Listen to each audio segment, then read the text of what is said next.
ఇప్పుడు నేను సాయంత్రం ఇగో బీరకాయలు తీసుకున్న పేస్ట్ చేద్దామని సాయంత్రం పూటగా మొన్న మార్కెట్లో తెచ్చిండే మా పాప. ఇందులో చూడండి సగంకి సగం ఖరాబ్ అయి ఉండేది. చూడండి మొన్న మార్కెట్లో తెచ్చింది, ఇగో సగంలో సగం ఖరాబ్ అయిపోయినాయి.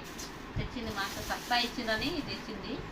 ఇగో సగంలో సగం ఖరాబ్ అయి ఉండేది. చూడండి బీరకాయలు మొత్తం ఇగో చేదుగా ఉండయి, కొన్ని వాడేసుకుంటుంది. ఏవి తెచ్చినా సగం పడేలే, సగం వేస్ట్ అయిపోతుంది. ఇదైతే కూడా మెత్తగా అయిపోయింది. ఫస్ట్ ఇగో ఖరాబ్ అయిపోయింది సగం.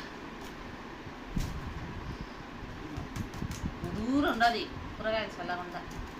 ఇప్పుడు సాయంత్రం చేద్దామని తొందరగా వంట చేసే ఫ్రెండ్స్ కంటే మా కాడ నల్ల వస్తుందండి. ఈరోజు నల్ల రోజు. ఆ నీళ్ళ కన్నా మాకు 2 గంటలు అయిపోతుందండి నీళ్ళ వట్టెకాడ అయితే.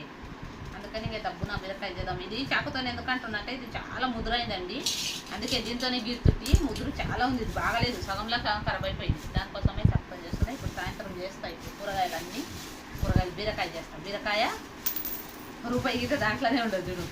బీరకాయ టమాటా ఉల్లిగడ్డ చేస్తాను ఇప్పుడు నేను. సరేనా ఫ్రెండ్స్, నాకు పొద్దున్న నుంచి వీడియోలు రాలేదు, నేను ఎప్పుడైతే బాయ్.